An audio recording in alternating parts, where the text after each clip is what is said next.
Hello everyone, welcome to channel learn with ease. आज का topic है dissolution of a partnership firm, जिसमें हम सॉल्व करेंगे question number 35 chapter 5 D K Goyal की बुक से क्लास 12 अकाउंट्स के लिए। ऑनलाइन सेशंस अगर आप चाहते हो क्लास 11 और 12 दोनों के लिए है। इंटरेस्टेड स्टूडेंट मुझे व्हाट्सएप कर सकते हैं इस नंबर पर अपना नाम और क्लास। आप मुझे फॉलो कर सकते हो Telegram channel learn with ease official, जहां पर आप अपने डाउट्स और कमेंट्स लिख करके भेज सकते हो।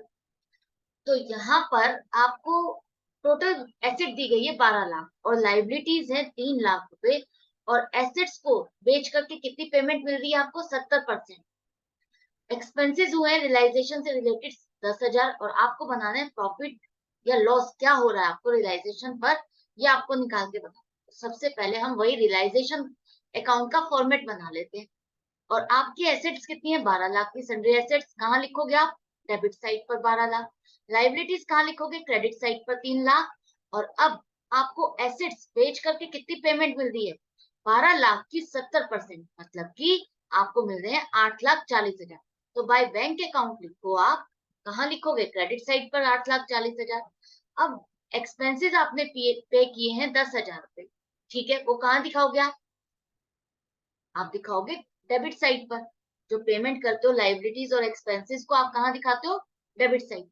अब क्रेडिटर्स की पेमेंट के बारे में नहीं लिखा या जो भी लाइबिलिटीज की पेमेंट के बारे में नहीं लिखा, तो हम क्या करेंगे?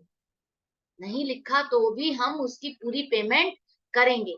तो बैंक अकाउंट आप क्रेडिटर्स को पेमेंट या लाइबिलिटीज को पेमेंट दिखाओ 3 लाख रुपए डेबिट साइड पर, ये सारी पेमेंट हो गई। अब देखो आपको प्रॉफिट आ रहा है या लॉस आ रहा है? लॉस आ रहा है आपको 3,70,000 का, जो कि आप पार्टनर्स में डिस्ट्रीब्यूट करते हो उनकी प्रॉफिट शेयरिंग रेशियो में। तो यही क्वेश्चन में पूछा था, यही फिगर आपको निकालनी थी किस तरह से। क्योंकि आप क्या गलती करने वाले हो, आप सिर्फ एसेट्स और लाइबिलिटीज को लिखने के बाद आप माइनस करने वाले हो एक्सपेंसेस। आप ये जो लाइबिलिटीज को पेमेंट है वो शो ही नहीं करने। तो यही चेक करना चाहता है ये क्वेश्चन कि आपके कॉन्सेप्ट्स कितने क्लियर है, आपने अच्छे से समझा है या नहीं, कि आपको लाइबिलिटीज के बारे में अगर इंफॉर्मेशन नहीं दी तभी भी आपको पेमेंट दिखानी है या नहीं दिखानी। आई होप अच्छे से समझ में आ गया। तो मिलती हूँ नेक्स्ट वीडियो में नेक्स्ट क्वेश्चन के साथ। अपनी प्रैक्टिस जारी रखना। Good bye and take care.